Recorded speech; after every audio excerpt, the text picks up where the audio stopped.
My name is Tessa Calder. I am 29 years old, and the night my father turned me into a joke on Facebook. I was standing over a half-zipped suitcase. In my left hand, I held a cream envelope my grandmother had hidden for me, and across the front she had written, "Open this when they shame you publicly." At 8:14 p.m., my father posted that the 30-year burden was finally leaving, then added a photo of my stripped room like proof he had survived me. By 8:22, neighbors, old customers, and Brent's friends were piling on, laughing under the picture of my bare walls and calling my exit overdue, pathetic, and funny. My mother made it worse 10 minutes later when she uploaded the room again, now cleared for a recliner and mini fridge, and called the change peace. I did not answer a single comment, did not ask anyone to stop, and did not waste one word defending myself to people clapping beneath my name. I screenshotted every post, every caption, every tag, every reaction, then sealed the last moving box and carried it through the kitchen while nobody looked ashamed. My father grinned over his beer. Brent stayed bent over his phone like cruelty needed proofreading, and my mother watched me leave as if silence meant surrender. I walked out smiling, envelope still in my hand, because they thought they were celebrating my humiliation, and I already knew they were marking the wrong ending. I reached my loft just after midnight, set the cream envelope on the counter, and stood inside a silence that did not come with ridicule. No television was blaring from another room. No one was pounding on my door, and nobody was asking whether I was still hiding. I opened Facebook again, watched my father's post climb, saw fresh laughter stacking under my name, and saved each new insult immediately. Then I opened my work laptop, signed into the overnight claims queue, and let shipment losses remind me what my room had actually contained. I handled loss investigations for a risk management firm in Chicago, tracing timelines, comparing delivery photos, and writing reports insurers could not ignore. When my family mocked 3 monitors as proof I did nothing, those were the same screens I used to rebuild chains of liability. The money was real, the hours were ugly, and I kept both quiet because explaining competence to contempt only feeds contempt more details. So while the comments kept multiplying, I logged every screenshot by time, account, and caption, then dropped each file into 3 separate folders. A woman I barely remembered typed, "Tough love finally worked." And I saved that line too, because strangers get brave around someone else's cruelty. The envelope stayed sealed beside the laptop, and I left it there on purpose, because my grandmother trusted timing and evidence together. I made coffee in a borrowed mug, looked at the cream paper again, and let the words on the front keep their place. I was not ready to open it yet, because the night they laughed was already giving me exactly what the note had predicted so precisely. The next morning, I opened the spreadsheet I had updated for nearly 4 years and stared at the lines my family had called proof I did nothing. Every tab held something tied to that house or the service bay behind it, from utilities and tax reminders to insurance renewals and permit deadlines. I had built the system because chaos always reached me first, usually after my father forgot a notice. My mother stalled. Or Brent shrugged. Later. There was the county portal for property taxes, the water account, the gas bill, the internet login, and the liability policy covering Mark Calder's cleaning operation behind the house itself. There was Brent's van add-on, which he had begged me to set up after missing one payment and muttering, "I'll fix it next week." And there were the mortgage shortfalls I had quietly bridged after Ruth died, because I had promised her the property would not become another Calder collapse. I did not feel dramatic when I started removing my bank account from the auto drafts. I felt accurate, like I was finally correcting a record on paper. I changed the passwords that belonged to me, emailed the broker, and wrote that I would no longer serve as contact for family accounts, personal policies, or business notices. Then I notified each service provider that future notices needed to go directly to the occupying parties. Not the daughter, everyone had just mocked online. By noon, my mother had posted another photo of my empty room, now painted darker with a recliner in the corner, and called it peace at last for once. Just after 4, the first unpaid alert landed in my inbox, followed 8 minutes later by a second warning tied to coverage my father needed to keep operating legally there. I watched both emails arrive without moving, because for the first time the panic belonged to the people who had mistaken my labor for dead weight. After an unpaid alert hit my inbox, I opened the cream envelope and found one page in my grandmother's handwriting dated 2 years earlier. It gave one instruction: bring every screenshot, every notice, and every account record to Naomi Burke if they ever humiliate you in public again. I called before lunch, gave my last name, and the receptionist paused just long enough to offer me a 2 o'clock appointment downtown. That Naomi's office overlooked the river in Chicago, all dark shelves and careful light, and the room felt built for documents instead of excuses alone. She read my screenshots first, then the payment alerts, then my spreadsheet. And only after that did she pull Ruth Calder's trust file forward. When she reached my father's captions, her expression changed enough to tell me the mockery mattered legally, not just personally, and that steadied me. Ruth had moved both the house and the service bay into a living trust after Mark Calder nearly wrecked everything with expansion debt once. I was the successor trustee, and my parents' right to stay there was conditional use, not ownership, under terms they had signed years ago. One clause covered harassment of the acting trustee, and Naomi tapped the printed screenshots beside my name like they had answered something for her. She drafted notices that afternoon. One, addressing occupancy. Another, suspending the service bay arrangement unless independent insurance and compliance records appeared immediately from them. She also prepared a demand preserving the posts, requiring removal, and cutting off direct contact outside counsel while anything involving the trust remained pending.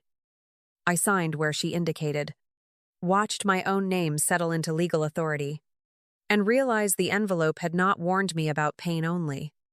It had warned me about timing, because the same screenshots they posted for laughter were now the reason Naomi could move this quickly today. Before I left, she slid the trust clause toward me with one finger. This is what your grandmother built when Mercy stopped working first.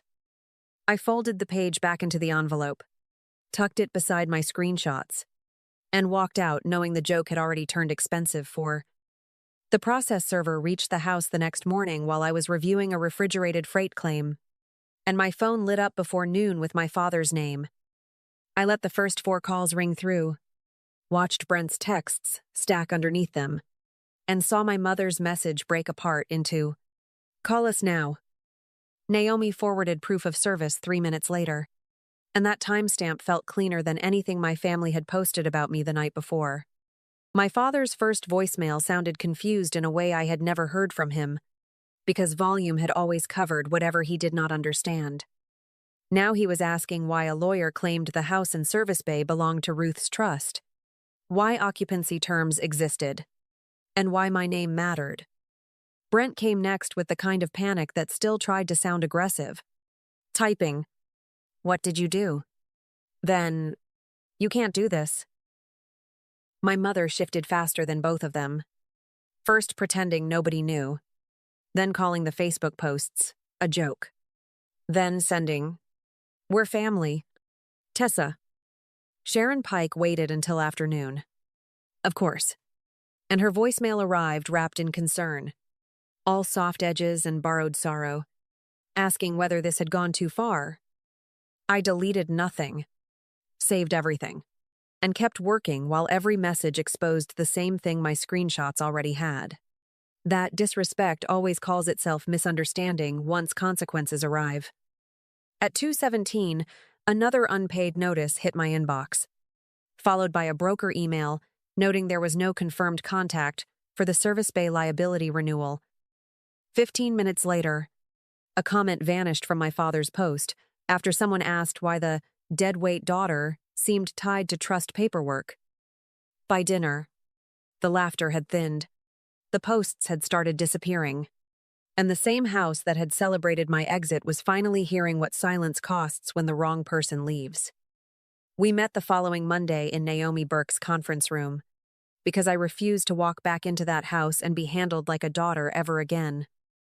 The table was long, the walls were glass, and the first thing my father noticed was the black folder waiting in front of me there. He arrived in the same work jacket from his Facebook photos. My mother carried tissues. Brent wore borrowed hostility, and Sharon Pike followed close behind us. My father started before anyone settled, pushing out.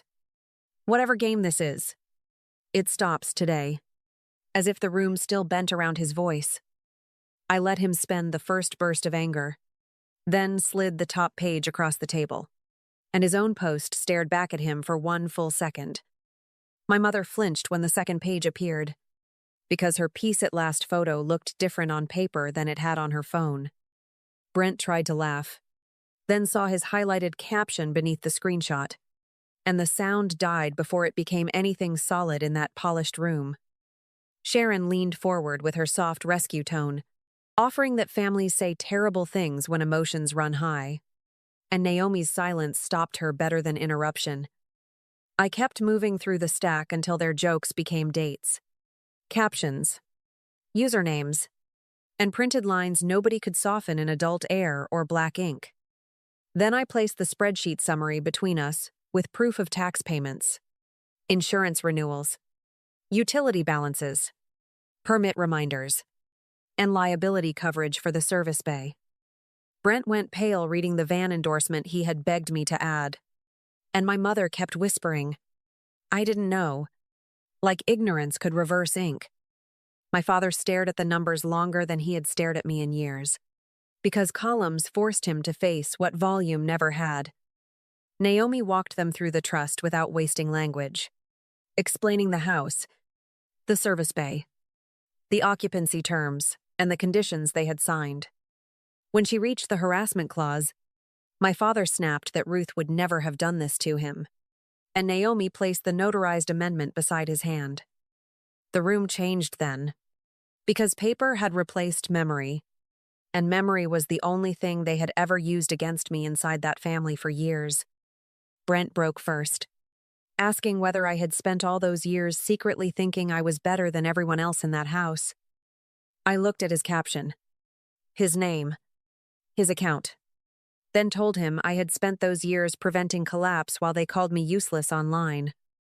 My father finally asked, "What do you want?"